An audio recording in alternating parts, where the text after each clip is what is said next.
edhe ty. Mirëmëngjesi Agnesa, edhe për ty në studio, urime festa edhe për ty. Harrova pak në lidhjen e kaluame me ta uru.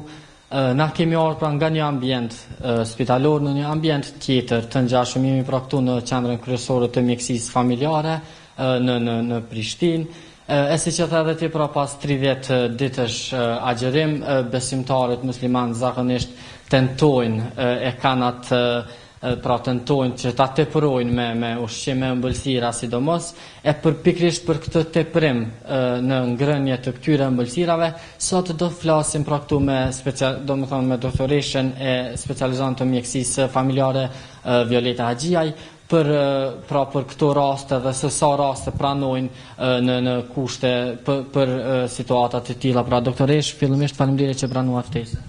Mirëmëngjes, faleminderit edhe për juve. Së pari shfrytëzoj rastin të uroj gjithë besimtarëve festën e Bajramit dhe urojmë në këtë festë që të gjithë besimtarët mos të teprojnë me ngrënien e tepërt të ëmbëlsirave. Siç e dim na në këtë festë e bukur, na përgatitim shumë ushqim, i kushtojmë rëndësi shumë edhe ëmbëlsirave. Mirpo i lut të gjithë qytetarët që të mos të teprojnë me ëmbëlsira, mirpo t'i kushtojnë shumë rëndësi edhe ushqimeve të shëndetshme, duke filluar nga ushqimet që kanë përgatitur jo vetëm ëmbëlsira. Doktoresh, pra kur jemi te ëmbëlsira dhe te teprimi, sa është i dëmshëm një farë forme pra ngrënia e shumt pra ëmbël? Sidomos të pacientat e cilët vuajnë nga ndonjë smundje kronike, për shembull të smundja e sheqerit, pacientat duhet, ose qytetarët, mos të thojmë pacientat, duhet të kujdesen shumë që të mos marrin shumë ëmbëlsira. Mund të marrin në një dozë të vogël, caktuar sa për të kërkuar apo sa për me uru festën e Bajramit, mirë po jo me tepru shumë ëmbëlsira. Çka shkakton pra teprimi i tepër? Pra në organizëm është fjala, çfarë lloj problemesh mund të paraqiten përveç pra rritjes së sëmundjes së sheqerit? Ëmbëlsirat e tepruara në organizëm mund të shkaktojnë ngritjen e sheqerit në gjak, mund të shkaktojnë bipesh ose obezitet nëse vazhdojnë vazhdimisht i marrin këto karbohidratet ëmbëlsirat, mirë po duhet kujdesen më shumë të marrin fruta, pemë, perime, ushqim të shëndetshëm dhe t'i kushtojnë shumë rëndësi ujit. Kur e dim se organizmi është më shumë i ndërtuar nga uji, të marrin më shumë ujë, dhe të jenë më të kujdesshëm, sidomos gjatë festave, të mos ngarkohen me shumë ëmbëlsira. Nëse ata nuk ndihen mirë, ne jemi këto, mjeku familjar është porta e parë hyrëse që qytetari e atakon mjekun e vet. Dhe këtu mund të merren shërbimet nëse ata nuk ndihen mirë. Kur jemi te këto shërbime, pra në kohë festa, sidomos pra sot që është ditë festive, pra ditë e Bajramit, sa domethënë a ka raste që vijnë për të trajtuar sidomos për këtë çështje që ne po flasim sot, që është për teprimin e ushqim, dhe ose a ka edhe raste të tjera, pra çfarë lloj rastesh vijnë që KMF? Që nga fillimi i orëve të para të mëngjesit që ne filluam punën, kemi pas disa pacienta me diabet ngritun edhe me hipertension. Ne ju kemi dhënë ndihmën e duhur qytetarëve dhe i kemi këshilluar që ata të mos ngarkohen me teprim të ushqimit, nëse nuk ndihen mirë të vinë dhe të lajmërohen te mjeku i vet familjar në qendrën kryesore apo në qendrën e tyre më të afërt. Jemi pra pak para se të nisim pra këtë lidhje direkte, folëm edhe për vaktet e ushqimit, sa duhet të kenë kujdes pra qytetarët dhe sa është ajo norma e lejuar e vakteve të ushqimit, ashtu që të mos e dëmtojnë shëndetin e tyre.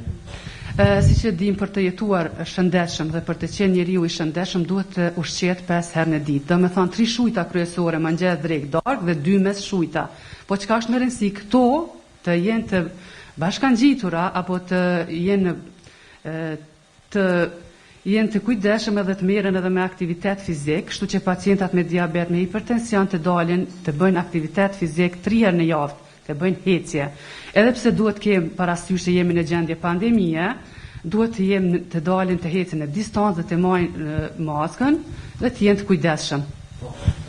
Sa ndikon pra në shëndet, po flasim pra nëse nuk ushqehet mirë, keq ushqyeshmëria, sa ka raste të tilla këtu në QKMF, pra për raste kur nuk ushqehen mirë dhe normalisht pra dëmtojnë edhe organizmin e tyre?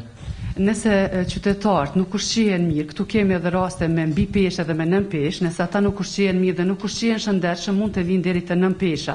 Me nën peshë më shumë kemi të bëjmë me moshat më të reja, të cilët munduhen me marrë një farë dieta të ndryshme që mund të vjen deri te keq ushqyeshmëria. Mirë, po ne i këshillojmë dhe ju bëjmë dije se janë të rinj, duhet rriten të marrin ushqim me rregull, sidomos t'i kushtojnë rëndësi më shumë ushqimet me fibra, pemëve, perimeve, ushqimet që kanë proteina, sidomos mishi, veja e kështu me radhë.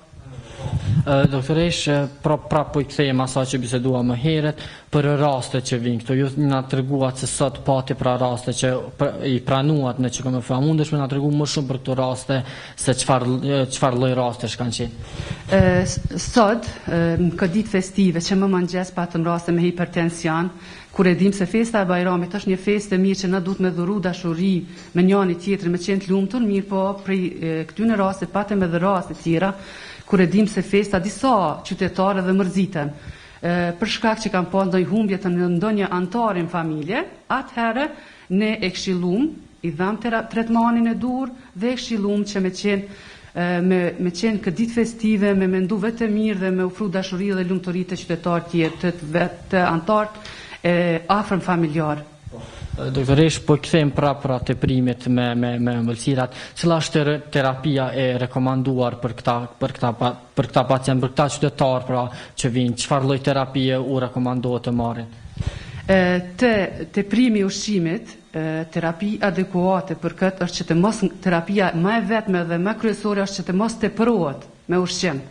Nëse ata teprohen me ushqim edhe vinë deri ndonjë mbi ngarkesë lugtë, ndonjë nauze, vjellje, nuk ndihen mirë, atëherë ne jemi këtu që t'ju dhojmë tretmanin e dur dhe të këshillojmë qytetarët që të mos e teprojnë, sidomos këtë ditë festive me ëmbëlsira. Doktoresh, faleminderit shumë. Faleminderit edhe për juve, edhe një herët ju uroj festën e Bajramit. Faleminderit shumë.